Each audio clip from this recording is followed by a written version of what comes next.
Hey everybody, it's Sean from IronSword Spices, and today we're going to make a spicy chicken sandwich. It's a favorite. Everybody loves them. They're really fantastic. This is going to be my take on the Nashville Hot. So of course my response is, Nashville who? They got nothing on me. Come on, I'll show you. First thing we have to do is clean up a chicken breast. I'm super extra finicky about chicken. I don't like any of this extra junky, weird stuff that you get with chickens. We're gonna cut this into strips. More fun that way, and you get more coating, and the coating is the best part. The crunchy part's the best part. The best part of chicken is the stuff that's around it, not the chicken.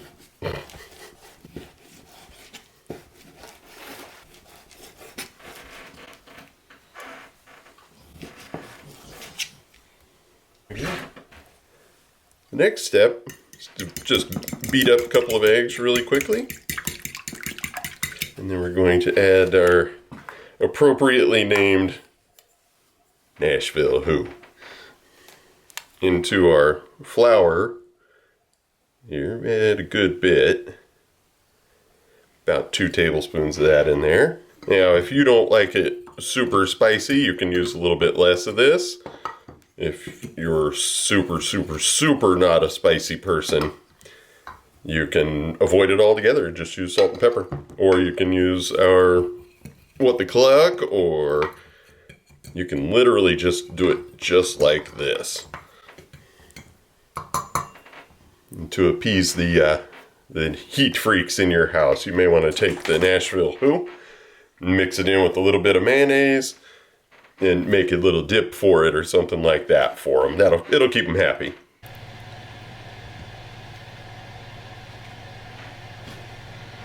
And then into the flour. And you want to make sure and use 2 hands when you're doing this. Otherwise, all of that will turn into what's known as club hand. And you go back into the egg wash.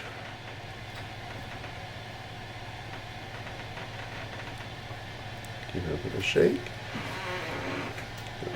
Into the panko. Breadcrumbs down here. And there's our first piece ready to go.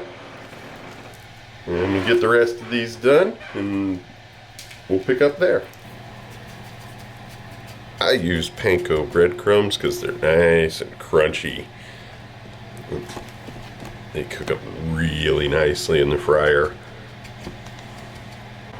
You can use regular breadcrumb if you want though, doesn't matter too much.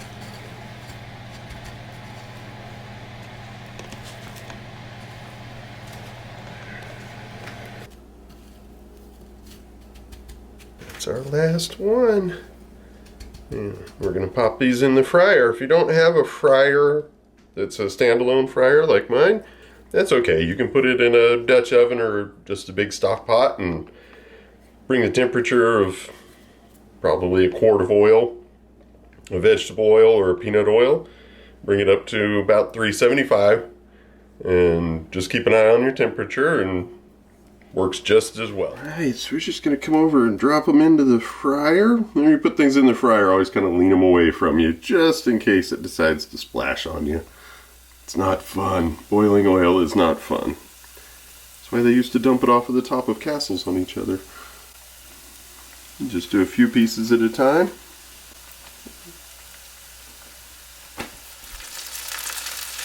When you're using chicken in a fryer, you always want to make sure that you kind of cook to the thickness of the chicken.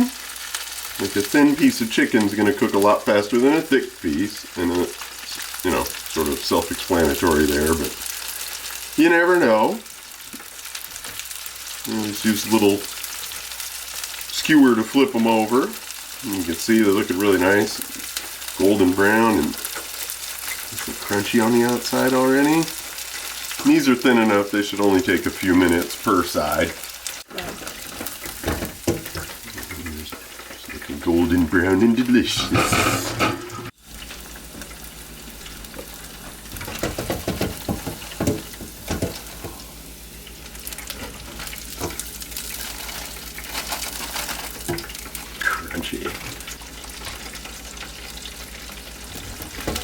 that'll do it. The last golden brown and delicious chicken is coming out.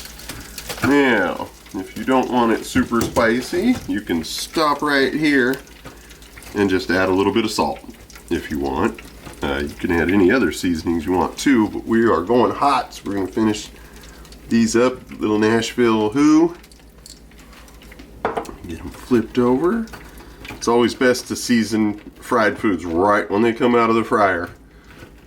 That way the oil that's on them still will help keep the spice on there. And you'll also notice that I'm not doing one of the time-honored traditions in home cooking, and that is sitting your fried food right on the paper towel when it comes out of the fryer. It's sitting above it. And I do that because it allows the excess oil to drip off so that your goodies aren't just sitting in it. Because if they sit in it, they're going to get soggy. So put them on the rack, put them above the towel to protect your counter, and it'll give the oil somewhere to drain off to, and it'll keep them nice and crunchy. Now we're on to the final step, the cheese. Juicy. Now it's the assembly, and we're going to put them in the oven for just a minute to melt the cheese. Just pick a few choice pieces out here, the good pieces. There we go. And then we put our cheese in here. This is a spicy cheese. It's a super spicy pepper jack. And it's made with habaneros, so there's no point in taking your foot off the gas, right? We're gonna stick these in the oven for a few minutes just to melt the cheese. Now for a few minutes in the oven, they come out. Sweet melty cheese, cheese. Ooh, hot. Personally, I'm gonna go with a little bit of coleslaw on here. Ooh, it's making a mess, look at that. Hot honey mustard, and of course the traditional pickles, but not exactly a traditional person, so these are very hot spicy pickles. You can be boring like her and do lettuce and tomato too, that's fine. And there we go. This is Nashville Who? Because look at that thing.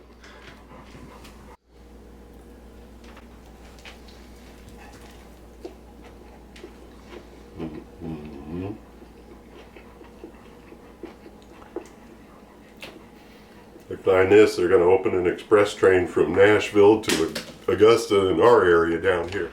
So, thanks for watching. Make sure you like and subscribe and click the little notification bell if you want. Give us comments. Let us know what you think about the recipe. Let us know if you tried it.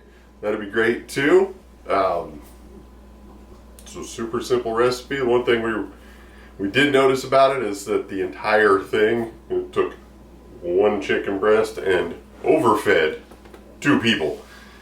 Between that and the bun and the cheese and everything else, they're probably right around $3 a piece to make. So they're nice and budget friendly too, and super tasty, and the spice is just right on them. So until next time, enjoy.